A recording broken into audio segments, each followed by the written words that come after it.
always remember that you are here to show a sense of cooperative, collaborative team spirit. But remember that you are not competing against each other at all. You are not competing against records. You are competing against your own physical skills and abilities. You must not overextend yourself, but you must extend yourself to the limit and become fully stretched so that you can carry these fully stretched achievements into your lives down below in the world. That is what mountain climbing in the Himalayas is all about.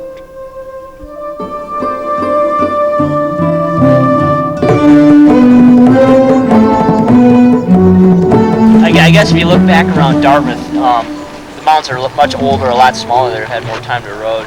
These young mountains are kind of brash and sharper. Definitely much higher, as attested by my huffing and puffing on the way up here. Everything seems more intense. The gorges seem steeper and deeper. The mountains actually seem higher. Where there's vegetation, it's lusher. Where there's not, it's more barren. Everything's just more. Climbing in the Garhwal is definitely much different than in the White Mountains or any other place in the United States that most of us had climbed before. Not only because of the difference in geography and the size of everything, but you may be going up a path or a dirt slope, whatnot, that maybe you're used to or you've been on before or something like what you've been on before, but then you'll pass a family or a few small children or a cow or a woman with a huge basket on her head, and you realize that these things like this, the untouched areas that we were in are places that people would never, most whites or most Americans would never ever even dream about. I'm sure we're gonna have trouble explaining any of this to people back at home, but it's definitely awe-inspiring. It's beautiful there. You should go. Nothing compares to seeing with your own eyes, to feeling with your own skin. What someone says is a residue of their own experience. Their words can never replace it, can never give you the taste they swallowed. I'm glad I climbed today, and this is why. It was perhaps one of the most beautiful trails I've ever walked. Flowers all colors, fresh glacial streams tumbling downwards on their merry way from every valley. At the pass, majestic mountains in every direction. You could plan 8 expeditions with your eyes from this very spot. Luscious green, river with glacial runoff. Everyone's lolling in the sun. This is the good life, basking in a place few can get to, because our own steam carried us here, not only to this pass, but from the regular trail. It was one of the most magical, amazing times of my life. It's quite an incredible place. I don't think I'm going to really be able to appreciate it fully until another 8 months has passed and I have time to think about it and all the different things I saw and experienced. This is a story of the Dartmouth Indo-American Himalayan Expedition. In the month of June 1991, 10 undergraduates from Dartmouth College, New Hampshire, and 5 experienced mountaineers and instructors from India, along with a doctor, several porters, guides, and a cook, ventured into the mountainous wilderness of Garhwal in North India.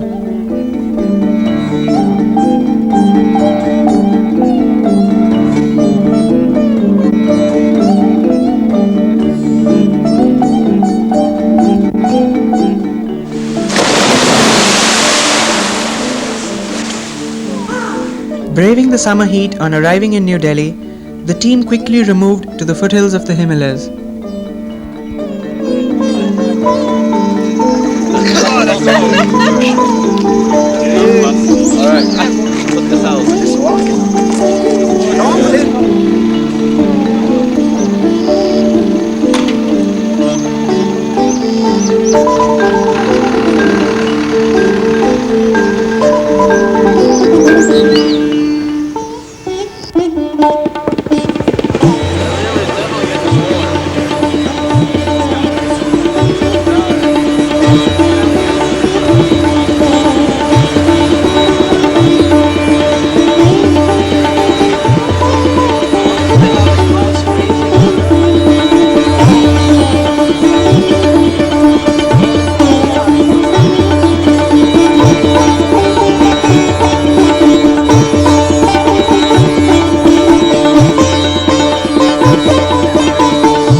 Rounding a bend in the road, we find a workforce busily repairing damage inflicted by landslide and decide to give them a hand.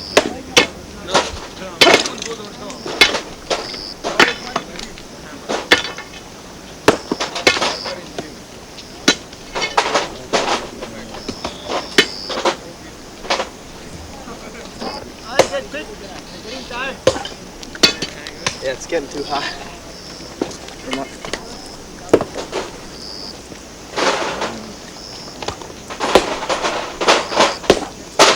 That grouper?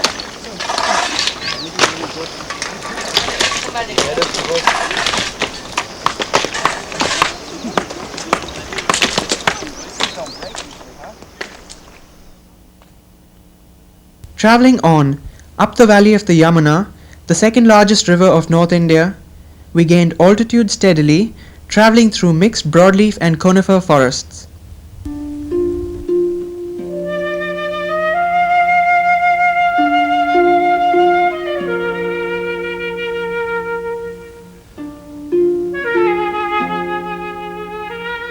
Shortly after, we got our first view of the high Himalayas, Mount Bandarpunch I, a white peak, behind which hid our objective.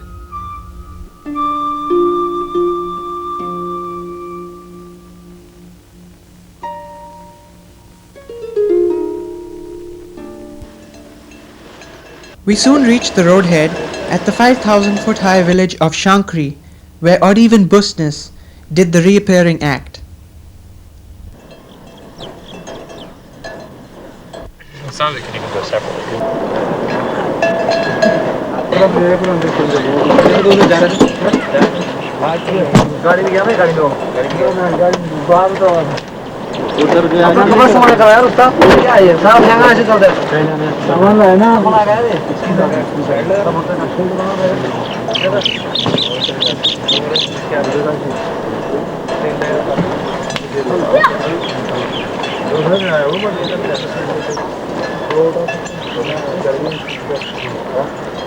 We camped out by the local schoolhouse, where we took stock of our expedition gear and explored the nearby temple, said to be 800 years old. These are all coins plastered here. Wow, they must be really old. Nope.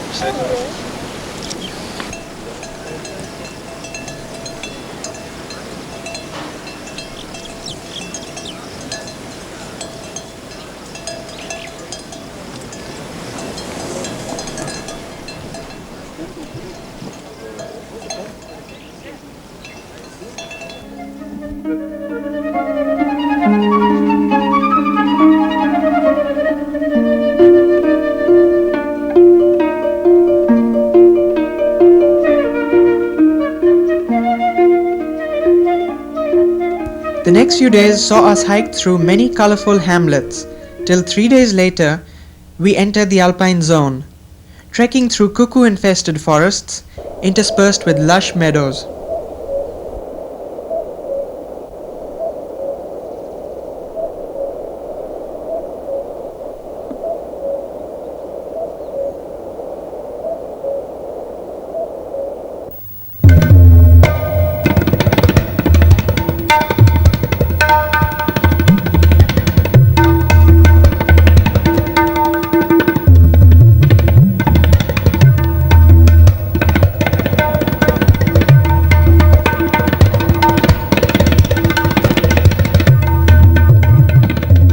That very day, looking to the head of the valley, we got our first view of Kalanag, or the Black Peak, summiting which was the ultimate goal of this expedition.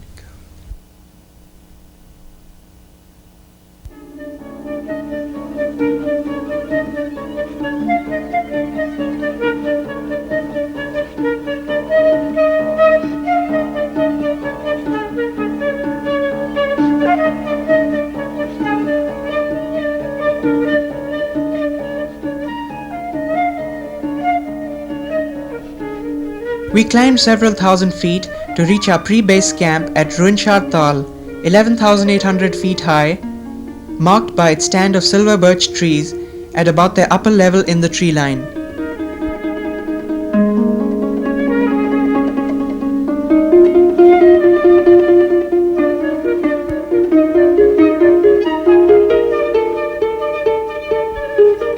Looking up from this crystal clear glacial tarn, we got our first view of the lower Bandarpunch peaks, while Kalanag had already disappeared from view, obliterated by lesser peaks.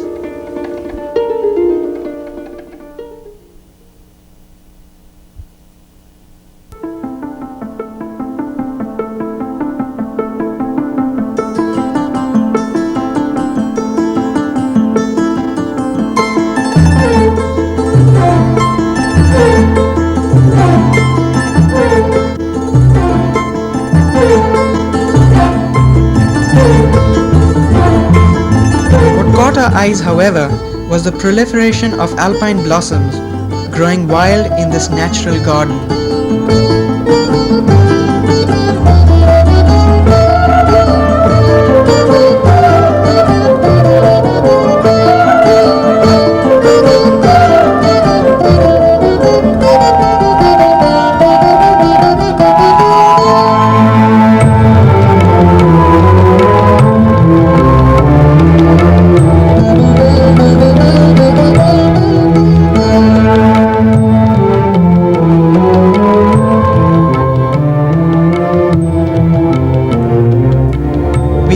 The nearby forest of silver birch and high-altitude rhododendron campanulatum with flowering gentians, anemones, buttercups, irises, and kingcups.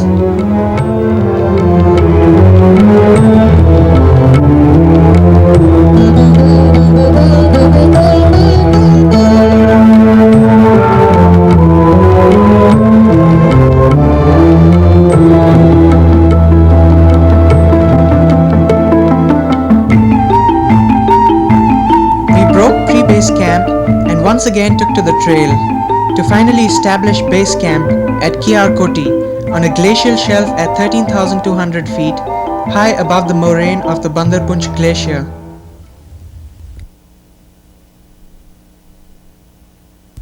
Here was luxury in the wilderness, a kitchen tent, a mess tent, and one-room doubles for each member.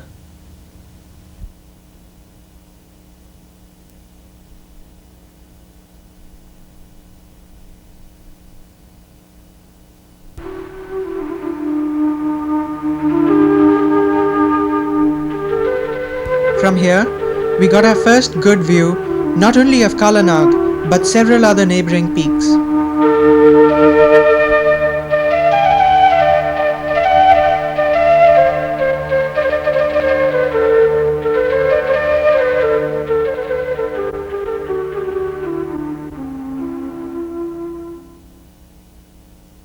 Coming out and one in the front home so that you can put it right in front of the shoe.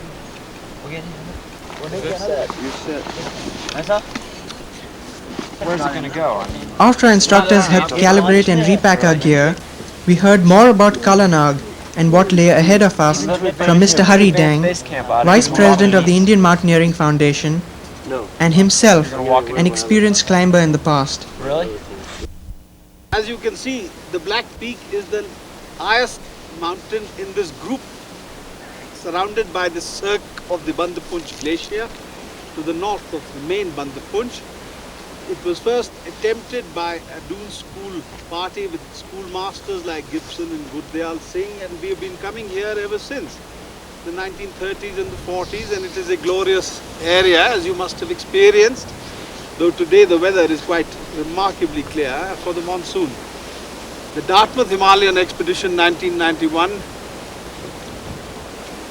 is probably the first university expedition from the US, and I think you are a good team, but you need to ponder over the differences in scale and values between the European Alps, the American mountains, the Rockies and the Appalachians and so on, and the Himalayan scale which you are encountering, both in terms of altitude and in terms of geographical scale. For example, that glacier you see there, coming in from the south to the north, joining in with this glacier, looks like 100 meters wide between Black Peak and Bandarpunch West. Actually, it's 2.5 kilometers wide. And that is the kind of scale you will encounter as you go now from your Kiarkoti base camp to the advanced base camp at the foot of that, or the side of that glacier on the Neve, and then on to the Snow Camp 1 and the Snow Camp 2 along the ramp, attempting Black Peak from the north.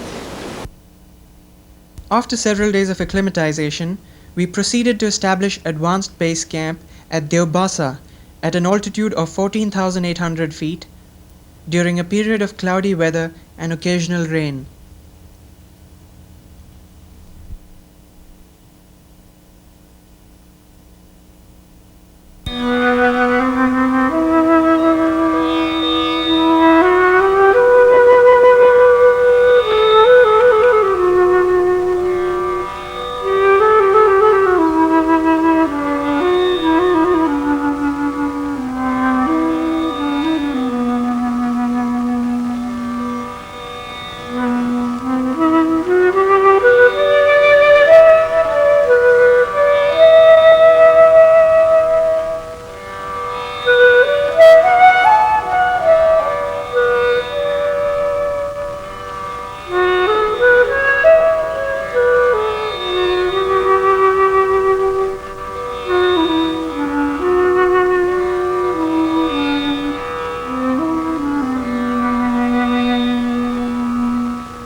Wasting no time, we left ABC, the advanced base camp, and moved on to establish Camp 1, now traversing the Kalanag glacier and roping up for the first time as a precaution against possible crevasses. Does it make a difference which side of this coil I'm holding?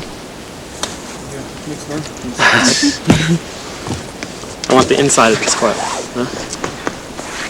I want this side if I'm doing two-handed like this. Everyone has a spare carabiner? Yeah. Yeah. Everyone, all of your ice axe has a hole? Uh-huh. Huh?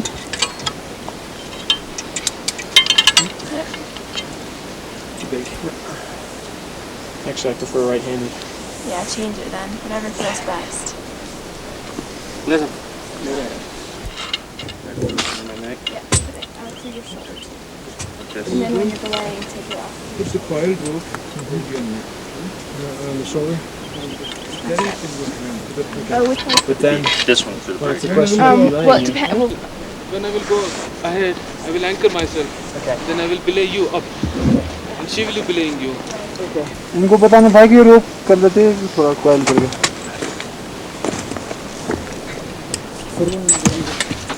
Just stand there. Just stand at the edge.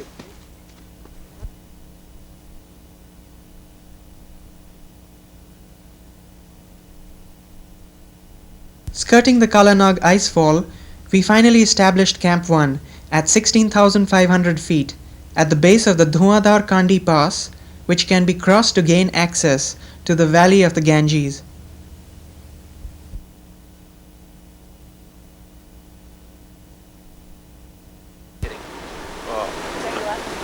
About enough for Rupin. Black.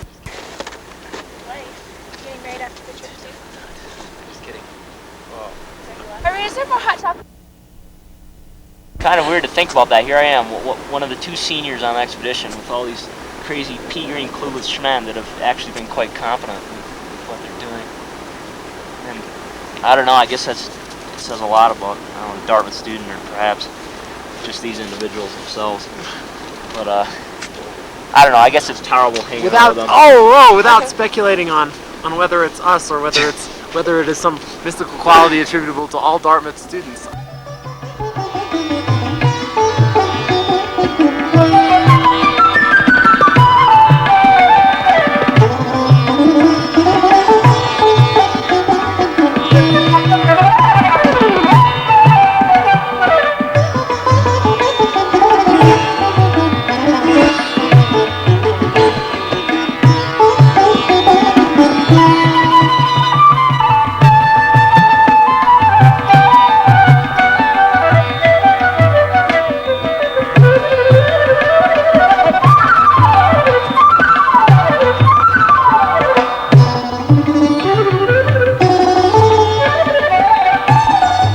Climbing further up the glacier, we close in on Mount Kalanag and steadily gain altitude in the process, eventually setting up Camp 2 at 18,500 feet.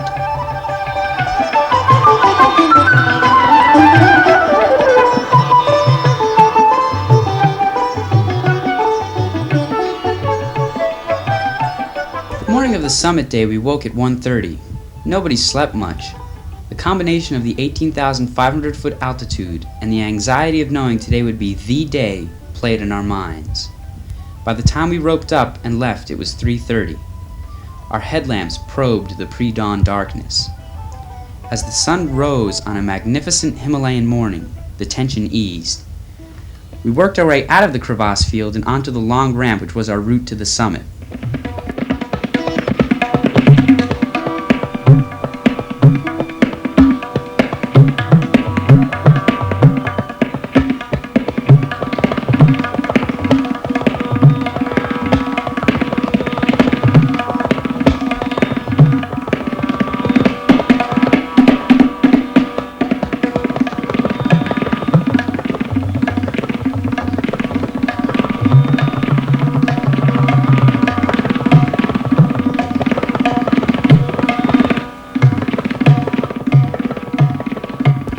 Long hours of trudging up the wind-swept ramp finally put us at the summit, 20,956 feet.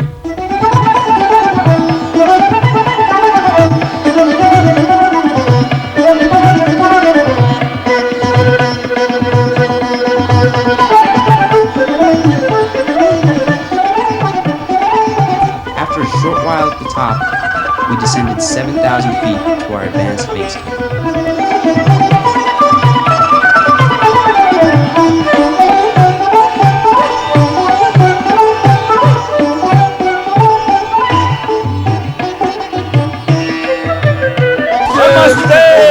Hello.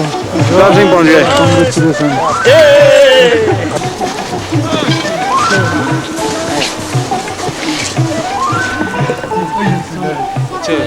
Exhilarating experience of a lifetime. I'll always remember sitting on that cornice like that and just staring out into Tibet, into China, and everywhere. And it will always be a lifetime memory. Hank, what about you? I'm just tired as hell.